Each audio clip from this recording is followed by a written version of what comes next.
Welcome to my journey through the Bible. This will be applications that we can apply to our life and a little more in depth about the chapter. We are in Exodus 5 1 through 23. Now, Egypt had many gods that they worshipped.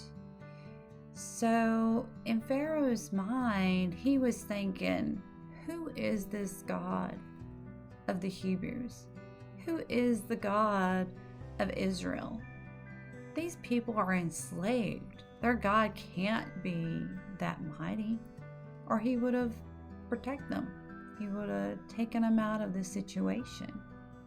And Pharaoh saw his gods as being powerful and blessing him because he had all these things. And he felt like he was in control.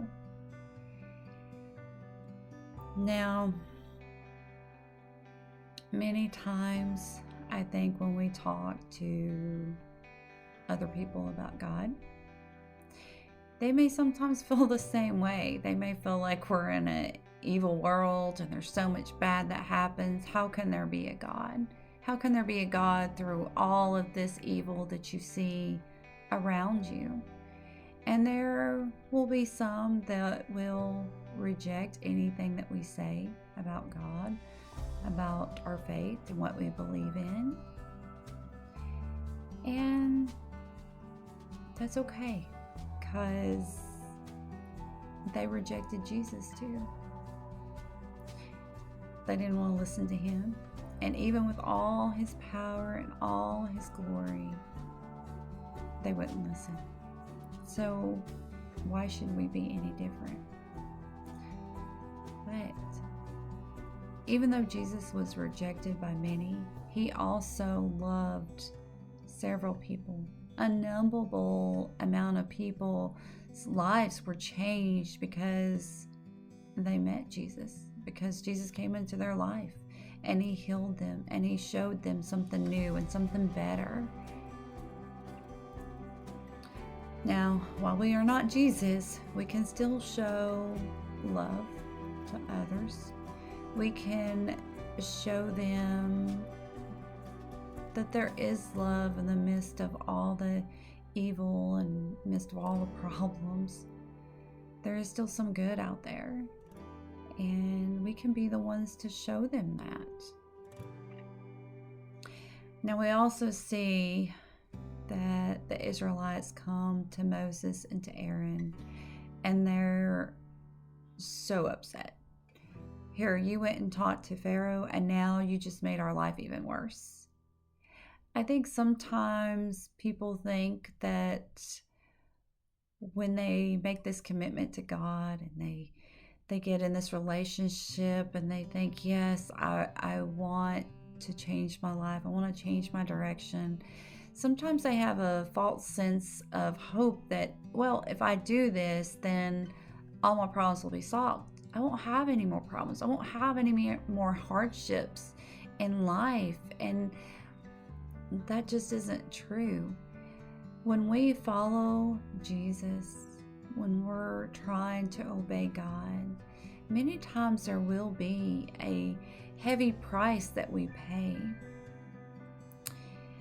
When we buck the system, so to speak, things are going to get worse before they get better.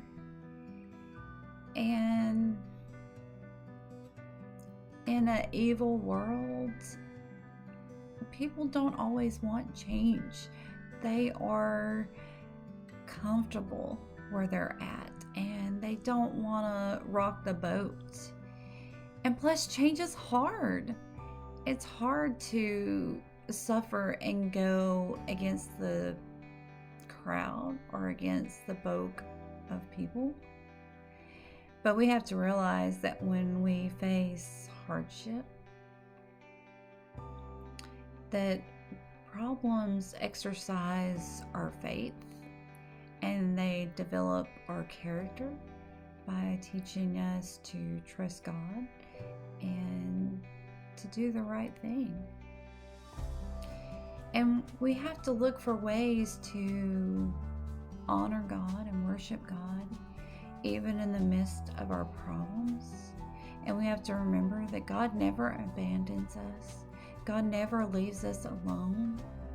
And when we focus on God, we need to keep our eyes open for the next big thing that God's going to do. Now, when the Israelites came to Moses, Moses went straight to God and started praying. And Moses' attitude was a little like, God, I did what you asked me to do. Why are things worse?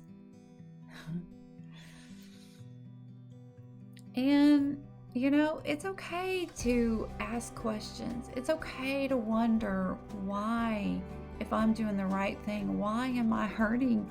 Why am I suffering?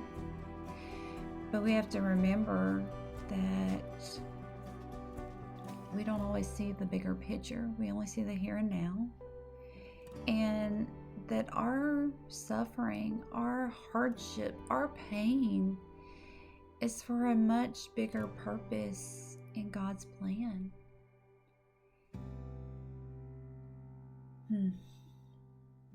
And God always knows best, and God knows how He can use us in our situations and in our pain. And when we lose a parent or a child, that pain is so hard.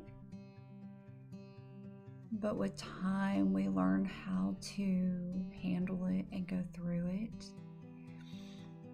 And then God will use us in other people's life that has lost a parent or a child. We'll be able to help them through that grief and through that hardship.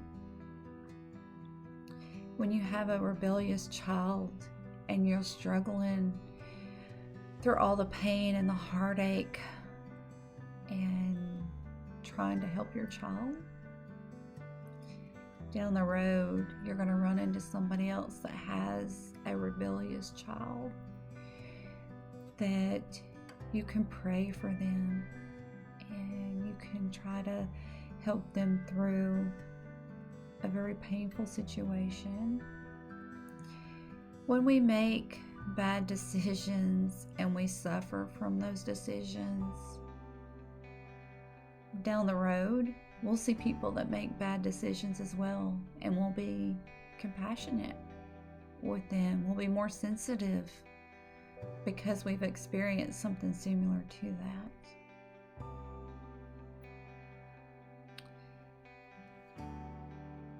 And